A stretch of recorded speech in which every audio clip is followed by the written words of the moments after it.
டேஸ்டியான ராகி குக்கீஸ் தான் எப்படி செய்யலாம் அப்படிங்கிறத பார்க்க போகிறோம். இந்த ரெசிபி குழந்தைங்கள்லேருந்து பெரியவங்க வரைக்கும் சாப்பிட்லாம். ரொம்பவே டேஸ்டியாகவும் இருக்கும். இன்றைக்கி அவனில் தான் ட்ரை பண்ண போகிறேன். உங்கள்கிட்ட அவன் இல்லைன்னா நீங்கள் கடாய் இல்லைன்னா குக்கரில் ப்ரீஹீட் பண்ணிவிட்டு நீங்கள் பேக் பண்ணி எடுத்துக்கலாம். வாங்க வீடியோவில் போய் அதை எப்படி செய்யலான்னு பார்க்கலாம். அதுக்கு முன்னாடி நம்ம சேனலை இப்போ தான் நீங்கள் ஃபஸ்ட் டைம் பார்க்குறீங்க அப்படின்னா சேனலை லைக் பண்ணுங்கள், ஷேர் பண்ணுங்கள், சப்ஸ்கிரைப் பண்ணுங்கள்.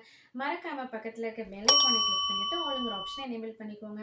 வாங்க வீடியோக்குள்ளே போகலாம். ஃபஸ்ட்டு ஒரு மிக்சிங் பவுல் எடுத்துக்கலாம். அதில் 1/4 கப் அளவு ராகி மாவு சேர்த்துட்டு 1/4 கப் அளவு கோதுமை மாவு சேர்த்துக்கணும். கோதுமை மாவு சேர்த்தா தான் நம்மளால் நல்லா மிக்ஸ் பண்ண முடியும், குக்கீஸும் நமக்கு நல்லா வரும். அதுக்கப்புறம் 2 டேபிள் ஸ்பூன் ரீஃபைண்ட் ஆயில் சேர்த்துக்கலாம். இதுக்கு பதிலாக நீங்கள் கோகோனட் ஆயில் வேணும்னா சேர்த்துக்கலாம். அதுக்கப்புறம் 1/4 டீஸ்பூன் பேக்கிங் பவுடர், 1/4 கப் நாட்டு சர்க்கரை சேர்த்துருக்கேன். இது கூட ஒரு பிஞ்ச் அளவு உப்பு சேர்த்துட்டு நல்லா இப்போ இதை கலந்து விட்டுடலாம். கோதுமை மாவு, ராகி மாவு, நாட்டு சர்க்கரை, ஆயில் எல்லாம் நம்ம கலந்துருக்க எல்லா இன்க்ரீடியன்ஸும் நல்லா மிக்ஸ் ஆகணும்.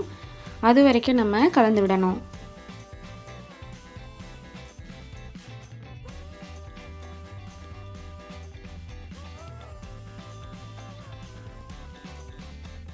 பாருங்கள், இந்த அளவுக்கு நம்ம கலந்து விட்டுடலாம்.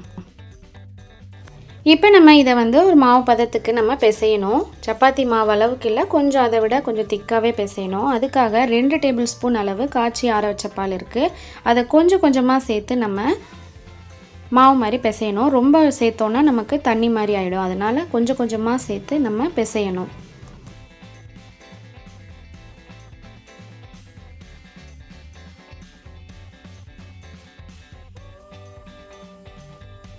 இந்த பதத்துக்கு தான் நம்மளோட குக்கீஸ் மாவு இருக்கணும். ரொம்ப தண்ணியாகவும் இருக்கக்கூடாது, ரொம்ப கெட்டியாகவும் இருக்கக்கூடாது. இந்த அளவு கரெக்டாக இருக்கணும். இப்போ நம்ம இதை ஒரு கிளிங் ரேப் வச்சு நம்ம கவர் பண்ணிடலாம்.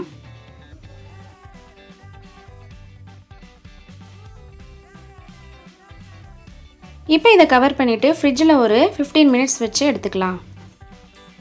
அதுக்குள்ளே நம்ம பேக்கிங் ட்ரேயில் ஆயில் இல்லைன்னா பட்டர் அப்ளை பண்ணி பேக்கிங் பேப்பர் போட்டு வச்சிடலாம். ஒரு 15 மினிட்ஸ் கழித்து நம்ம இப்போ மாவை வெளியே எடுத்துடலாம் ஃப்ரிட்ஜிலேருந்து. பாருங்கள், மாவு நல்லா செட் ஆகணும். அதுக்காக தான் நம்ம ஃப்ரிட்ஜில் வைக்கிறது. இப்போ பாருங்கள், மாவு நல்லா செட் ஆகிடுச்சு. இப்போ நம்ம குக்கீஸ் செய்ய ஆரம்பிக்கலாம். கொஞ்சமாக மாவு எடுத்து இந்த மாதிரி நம்ம நல்லா ரவுண்ட் ஷேப் பிடிச்சிட்டு லைட்டாக இந்த மாதிரி ப்ரெஸ் பண்ணிக்கணும். ரொம்ப மெலிசாக பண்ணக்கூடாது, கொஞ்சம் திக்காக பண்ணணும். அப்போ தான் நமக்கு பேக் ஆகி வரும்போது கொஞ்சம் ஸ்ப்ரெட் ஆகிருக்கும். அதனால் இதே மாதிரி இப்போ நம்ம மீதி இருக்க மாவில் எத்தனை குக்கீஸ் வருதோ அது எல்லாமே நம்ம செஞ்சு வச்சிடலாம். இப்போ இந்த மாவில் எனக்கு 5 குக்கீஸ் கிடச்சிருக்கு. உங்களுக்கு நிறையா குக்கீஸ் வேணும் அப்படின்னு நினச்சிங்கன்னா நீங்கள் நான் சொன்ன இன்க்ரீடியன்ஸை அப்படியே அளவுகளை இன்க்ரீஸ் பண்ணிக்கோங்க. இப்போ இது மேலே கார்னிஷ் பண்ணிவிட்டு அவனை நம்ம ப்ரீஹீட் பண்ண போகிறோம். 160 டிகிரி செல்சியஸில் 10 மினிட்ஸ் நம்ம ப்ரீஹீட் பண்ணிவிட்டு இப்போ இந்த ப்ரீஹீட்டான அவனில் நம்ம மிடில் ரேக்கில் நம்ம குக்கீஸை ப்ளேஸ் பண்ணிடலாம். இது ஒரு 10 to 15 மினிட்ஸில் நமக்கு ரெடி ஆகிடும். பாருங்கள், இந்த மாதிரி ஒட்டாமல் வந்துச்சுன்னா நமக்கு ரெடி ஆகிடுச்சுன்னு அர்த்தம். ரொம்ப அதிகமாக 20 மினிட்ஸ் வரைக்கும் வைக்கணும்னு அவசியம் இல்லை. ஒரு அவன்லேயும் வித்தியாசம் இருக்கும். நீங்கள் கடாய் இல்லைன்னா குக்கரில் பண்ணுறதா இருந்தால் ஒரு தடவை ஓப்பன் பண்ணி செக் பண்ணிவிட்டு அதுக்கப்புறம் நீங்கள் மறுபடியும் ஹீட் பண்ணலாம். ரொம்ப ஹீட் பண்ணிங்கன்னா கருகிடும். இப்போ நம்ம இதை கூல் பண்ணி எடுத்துடலாம். பாருங்கள், நம்மளோட ராகி குக்கீஸ் சூப்பராக ரெடி ஆகிருக்கு. நீங்களும் இந்த ராகி குக்கீஸை கண்டிப்பாக வீட்டில் ட்ரை பண்ணி பாருங்கள். நான் சொன்ன மெத்தட் படி ஃபாலோ பண்ணிங்கன்னா அப்படியே வரும்.